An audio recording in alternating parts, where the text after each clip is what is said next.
Оттудан тажиктер каерде жапты ошондо? Ошондо мына түшүн жапты. Ушул жердеби?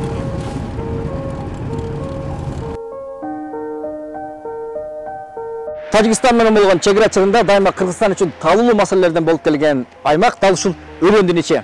Бул жакта төрт көчө, көк таш, орто боз айылдары бар. 30 жылдан бери чечилбеген, 30 жылдан бери кабылбаган деген сөздү бүгүнкү күндө ар бир саясатчы, активист, блогерлер айтып жүрөт. Чынында 30 жылдан бери чечилбеген, элди кыйнаган, элди кан жуттурган маселе дал ушул өрөөндүн ичинде. Анткени мына ушул эгемендик алган жылдардан бери эки мамлекет мунасага келип маселени чече албай келип атат. Бул өрөөндүн маанилүүлүгү Кыргызстан үчүн абдан жогору. Анткени бүтүндөй лейлек Кыргызстан менен дал ушул өрөөн аркылуу, ушул жол аркылуу байланышат. Ал эми бүтүндөй Баткен шаары головной суу сактагычынан келип, агып келип, мына ушул арыктын ичиндеги суу менен камсыздалат. Мына ошондуктан бул өрөөндүн ичи Кыргызстан үчүн эч нерсеге алмашкыс деп айтсак болот. Гранаметтин алып көтүдөгү мононда парага окшогонунда винтилде. 27 январдагы чек ара конфликтинде тажик тарап жай тургундары жашаган кыргыз айылдарын көздөй минометтер менен аткалаганы белгилүү болууда. Жергиликтүү элдин короо жайы күйүп, автоунаалары талкаланды.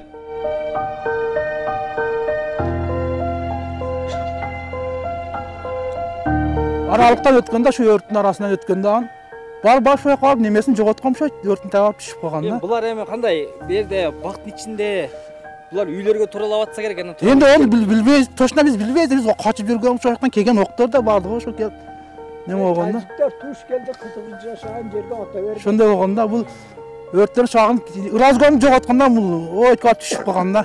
Үйдө эмди чай чекти, бир пеле чай чек, таш туруп башталды. Алма бакты аралап октор өтүп атат кыздар. Небере чеберелердин башка машинага салдыктан дөңгө чыгарып коргонго алып кеттилер. Лейлеге.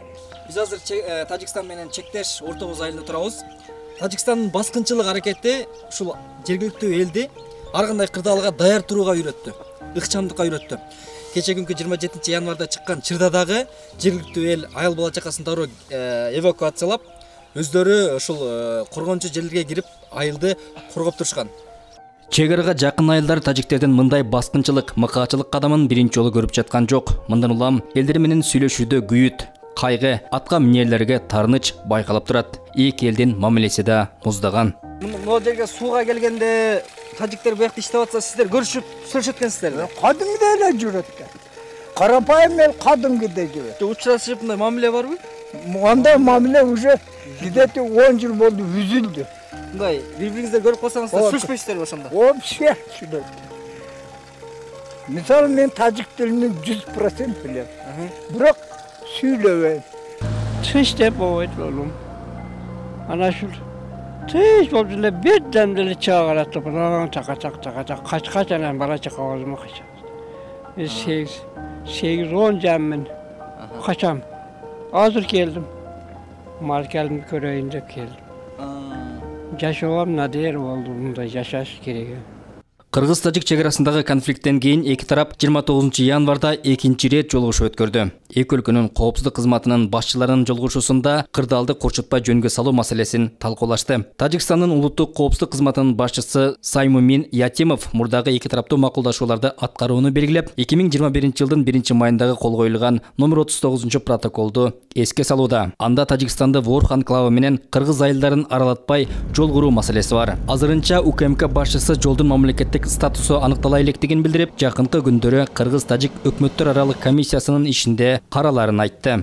Ворхка кете турган жолдун статусун мамлекеттик статус менен, мамлекеттик келишим менен аныктоо боюнча 39 протоколдо жазылган. Ошондуктан ушуну мына тез аранын ичинде ошол жолдун статусу кандай болот, ал жол кимдики болот, ким курат, кандай болот, ушунун бардыгын мамлекеттик мындай бир соглашение негизинде аныкталат да. Ушул боюнча мына мамлекеттик комиссия дагы иштейт. Мен ойлойм, тез аранын ичинде биз ушуну чечишибиз керек. Айрыкча бул жерде Тышкы иштер министрлигинин жумушу зор болот. Ошол маселени эртерээк жумушту аткарып берсе, андан кийин ошол жолдун статусу аныкталгандан кийин жолду салуу маселелери каралат.